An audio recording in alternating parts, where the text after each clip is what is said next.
much for being attentive and interested in what we've got going on here today. I'm going to talk about cancer. This is a subject that I never had any interest in. I wasn't particularly fascinated with it, nor was I afraid of it. I came from a background with a little bit of natural healing in it. My great-grandmother was a Christian Science practitioner and actually made a living of it. And I was raised where if you had a cold, you didn't go to the doctor, you megadose vitamin C, lots of hot liquids, and chicken soup. And actually, the doctor was way down on the list on any kind of discomfort or condition. So when I eventually started to work, let's say my own energy, and that was becoming a cranial sacral therapist of the head, neck, and spine, and the cranial sacral rhythm. So when I had the privilege of having a private practice for 13 years, I noticed something with my clients. They would come in with TMJ issues and disc problems, and eventually, if the pain got great enough, they'd go and have some type of surgical procedure, jaw scraping, disc fusing, and then in about 3 to 6 months, they'd be back at my table. They'd be back at my door. And I went, wait a minute, this doesn't seem to be the solution here. So I ended up with a mantra, and my mantra was, make surgery your last resort. It could be a permanent solution to a temporary problem. Now, have you heard my definition of surgery before? Is it in Wikipedia? So, yet, this was something that would come through from what I was experiencing. Well, I had a goal, and my goal was I wanted to write a book. And eventually, from my clients, so if anybody wants to write a book out here, get some clients. You've heard about them today. And that's a great place to start. And so I wrote a book titled Staying Calm in the Midst of Chaos before the events of September 11th. So all of a sudden, because of September 11th, I now had a book, Staying Calm in the Midst of Chaos, How to Keep Positive in an Unsettled World. See, I thought it was getting unsettled right around the turn of the 21st century. And when those events transpired, suddenly I had a message that people were interested in. Because everybody was wanting to get more wired in the 21st century. Stress management, no. How can I go faster, do more, connect here, connect there? And so when I set out to do a 1.5-year book tour in 24 cities, there I am about in Cleveland, and suddenly I'm having a self-reflection moment because I realized, oh my God, I now fly into a city, speak at a conference, then go across town, do a book signing, and I'm exhausted. Oh, who wanted to be the author? I don't think I've got the chops. I mean, I really don't think I'm cut out for this. And that's not the best way to go serve an audience or the public, and yet that was my reality in Cleveland. Well, a couple days later, I would find a lump in my breast, and I'm guessing you know by the title of my talk that lump turned out to be stage 3 infiltrating ductal carcinoma. So not only had I written and authored my first book in a timely manner, but I'd just gone and toured across the country, all with, it took a while to get to 3, but all with cancer in my body. So upon diagnosis, I said, cancer is very empowering to me. I have never done more in my life than I have with cancer in my body. And then when 3 doctors said no option but a complete mastectomy with full courses of chemotherapy and radiation, and at that there are no guarantees, tell me where the hope is in that one. I missed it, and I heard it 3 times. And I thought, maybe from blue eyes or brown eyes. Well, maybe without a beard. But it never landed as my course of healing.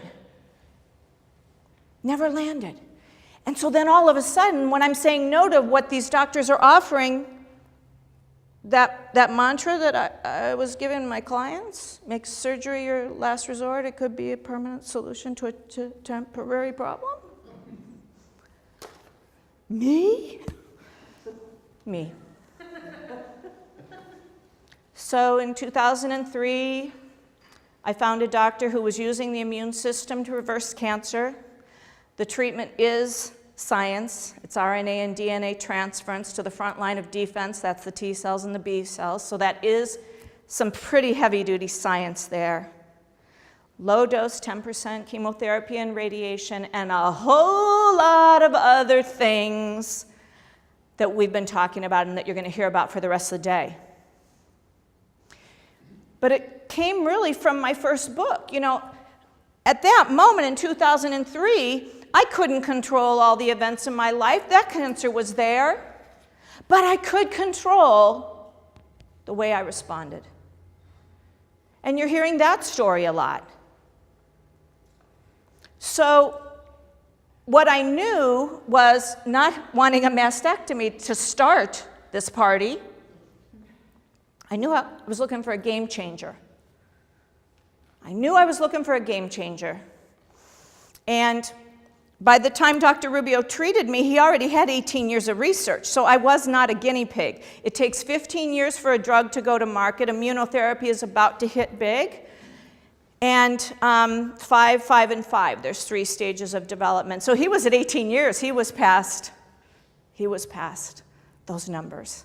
So I was not a guinea pig. Oh, by the way, it was successful. So 12 years ago, healed stage 3 breast cancer, and these are mine.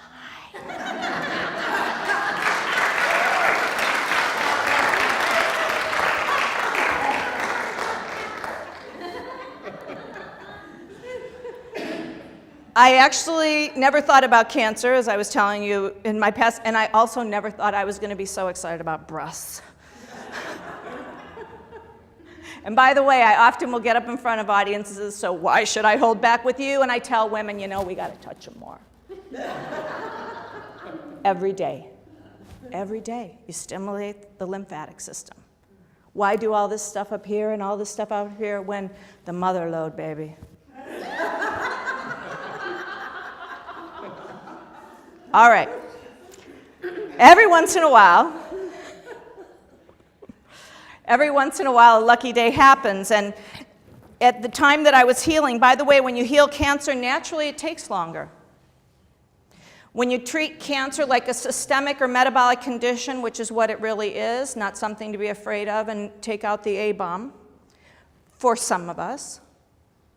But it takes longer. So really, as I was healing, fortunately I got busy and wrote because I couldn't go out and do the work I'd been doing, and I sure as heck couldn't have my hands on my clients. I couldn't allow that in at that time. And so Treatable and Beatable came out in 2007, but here's where I'm getting lucky now, because I now have a talk and a speech and a story, but the world doesn't believe it's true. As a matter of fact, you know how they say in your own city you might not be admired or reared? People even thought I was making the story up. I'm like, who would make up a story like this? I don't understand. But where I got lucky is this. The dark age of cancer treatment is upon us. See, the holistic people in this room, which I'm assuming is all of you, we've been whispering behind the doors for a while now. You can change your water, detoxify your body, and you can also get rid of that relationship. But we've been giving each other tips and tactics and methodologies and a knowingness that our bodies can heal. But now, immunotherapy has hit has hit the radar. It's been on 60 Minutes. And so fortunately, there's people interested now in breaking the cancer code, which, again, as luck would have it, that Dr. Rubio would give me the opportunity to bring his research into the world. And by the way, you know, for $20, if somebody's having treatment no matter where, here's all the proponents of his protocol. He didn't hold anything back. I'm like, aren't you going to save the secret sauce? But in science, and there's a new consciousness, by the way, now, and that is if I have the answer, I am obligated to share it with you.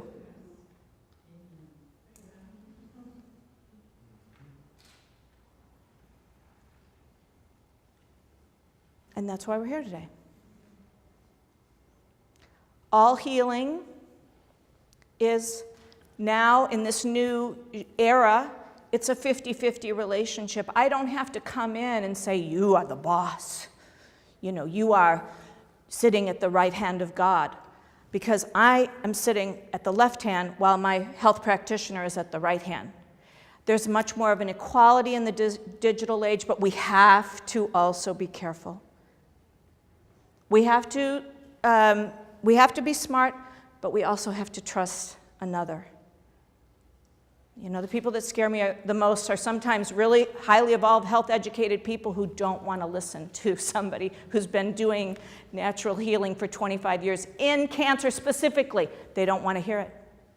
And I think, oh, please, we're smart, but don't be so smart you're stupid. When you have a new condition and you have to learn new modalities, be ready. But the 50-50 relationship is the way that I got here, and most of my field and most of my work is helping people understand. See, people think diagnosis is the worst day of their life. You know, oh my God, I have what? But really, diagnosis is the day of your healing. Because you already had the imbalance and you had the problem, you didn't know it, you weren't addressing it. So I try to help get rid of the negative bubbles of fear and finances and aging and all these other issues, and help people realize the minute that you can go after this with a positive approach is the minute that your body and natural healing response will activate. By the way, every Thanksgiving, it's around the time of my birthday, I do self-reflection. And the thing that I thank God and all the good in the universe for, first and foremost, is cancer. Because it really gave me, well, it gave me something to do.